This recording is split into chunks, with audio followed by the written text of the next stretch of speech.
ಹೊಲ್ಕೆರೆ ದುರ್ಗಾ ಹಂಗೆ ಎತ್ಕೊಳ್ರಿ ಮೇಲೆ.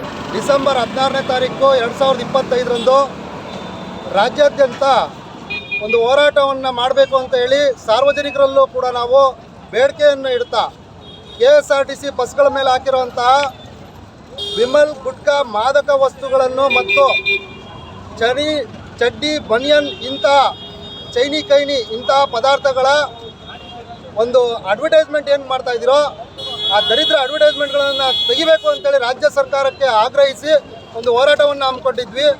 ಮೊಟ್ಟ ಮೊದಲನೇದಾಗಿ ಶಿವಮೊಗ್ಗದಲ್ಲಿ ಪ್ರಾರಂಭವಾದಂಥ ಈ ಹೋರಾಟ ರಾಜ್ಯವ್ಯಾಪಿ ಎಲ್ಲ ವಿದ್ಯಾರ್ಥಿಗಳು, ಮುದುಕರು, ವಯಸ್ಕರರು, ಹೆಣ್ಣು ಮಕ್ಕಳು ಪ್ರತಿಯೊಬ್ಬರು ಯಾರು ಪ್ರಜ್ಞಾವಂತರಿದ್ದಾರೋ ಅವರೆಲ್ಲರೂ ಕೂಡ ತೆರವು ಕಾರ್ಯಾಚರಣೆಯಲ್ಲಿ ತಮ್ಮನ್ನು ತಾವು ತೊಡಗಿಸ್ಕೊಂಡಿದ್ರು.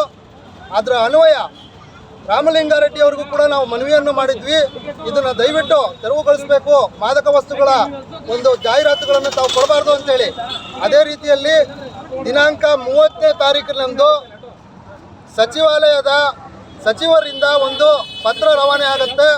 ಎಲ್ಲ ಮಾದಕ ವಸ್ತುಗಳ ಮತ್ತು ಯಾವುದೇ ತರಹದ ಇಂಗ್ಲೀಷ್ ಬರಹಗಳ ವಿಚಾರದಲ್ಲಿ ತತ್ಕ್ಷಣದಲ್ಲೇ ಬಸ್ ನಿಲ್ದಾಣ ಇರ್ಬೋದು ಅಥವಾ ಬಸ್ಸುಗಳ ಮೇಲಿರ್ಬೋದು ಅದನ್ನು ತೆರವುಗೊಳಿಸಬೇಕು ಅಂತ ಹೇಳಿ ಆದೇಶ ಪ್ರತಿಯನ್ನು ಹೊರಡಿಸ್ತಾರೆ. ಆ ಆದೇಶ ಪ್ರತಿ ಸರಿಯಾಗಿದೆ ಇಲ್ಲ ಅಂತ ಹೇಳಿ KSRTC ಡಿಪೋ ಮ್ಯಾನೇಜರ್ ಅವ್ರ ಹತ್ರನೂ ಕೂಡ ನಾವು ಸಂಪರ್ಕವನ್ನು ಮಾಡಿ ತಿಳ್ಕೊಂಡು ತದನಂತರದಲ್ಲಿ ಅದು ನಿಜವಾಗಿರೋದ್ರಿಂದ ರಾಜ್ಯ ಸರ್ಕಾರ ಇವತ್ತು ತಮ್ಮ ಒಂದು ಧೋರಣೆಯನ್ನು ಬದಲಾಯಿಸಿಕೊಂಡಿರೋದ್ರಿಂದ ಅವರಿಗೆ ಧನ್ಯವಾದವನ್ನು ತಿಳಿಸ್ತಾ ಸಾರ್ವಜನಿಕರು ಯಾರ್ಯಾರು ಇದಕ್ಕೆ ಕೈ ಜೋಡಿಸಿದ್ರೋ ಅವರೆಲ್ಲರಿಗೂ ತುಂಬ ಹೃದಯದ ಧನ್ಯವಾದಗಳು. ಮತ್ತು ಈ ಒಂದು ಸಂಭ್ರಮಾಚರಣೆ ಎಲ್ಲರಿಗೂ ಸಲ್ಲತ್ತೆ ಅಂತ ಹೇಳಿ ಕರ್ನಾಟಕ ರಕ್ಷಣಾ ವೇದಿಕೆ ಸಿಂಹಸೇನೆ ವತಿಯಿಂದ ಎಲ್ಲರಿಗೂ ಕೂಡ ನಾನು ಅಭಿನಂದನೆಗಳನ್ನು ಸಲ್ಲಿಸ್ತೇನೆ.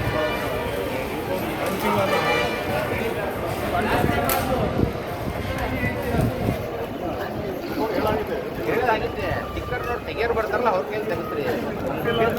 ಗ್ಲಾಸ್ ಸಮೇತ ಕಿತ್ಕೊಂಡು ಹೋಗ್ರಿ.